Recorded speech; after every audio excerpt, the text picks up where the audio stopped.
अहिल्यानगरच्या स्थानिक गुन्हे शाखेने संगमनेर शहरात कत्तलखान्यावर छापा टाकत 2000 किलो गोमांस जप्त केले।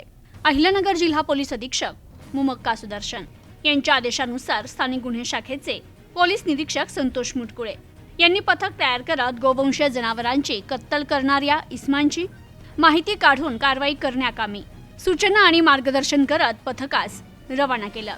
दरम्यान पथक संगमनेर शहरात पेट्रोलिंग करून अवैध धंद्यांची माहिती घेत असतानाच पथकास गुप्त बातमीदाराकडून माहिती मिळाली की रेहान उर्फ जादू गुलाबनबी कुरेशी आणि त्याचा साथीदार काशी बाजत कुरेशी हे त्यांच्या हस्तकामार्फत सुकेवाडी रोड श्रमिकनगर जवळील जिजामाता इंग्लिश स्कूलच्या बाजूस असणाऱ्या मोकळ्या जागेत एका पिकअपमधून गोवंशीय जनावरांची कत्तल केलेले गोमांस विक्री करण्याहेतू वाहतूक करणार आहे अशी माहिती मिळाली।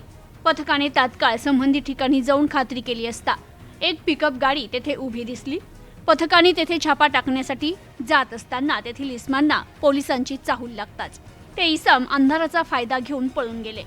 तर तेथे आढळून आलेल्या पिकअप गाडी आणि त्यातील मालाच्या मालकीबाबत आजूबाजूला विचारणा केली असता रेहान उर्फ जादू गुलाबनबी कुरेशी आणि काशी बाजत कुरेशी यांची नावं समोर आली।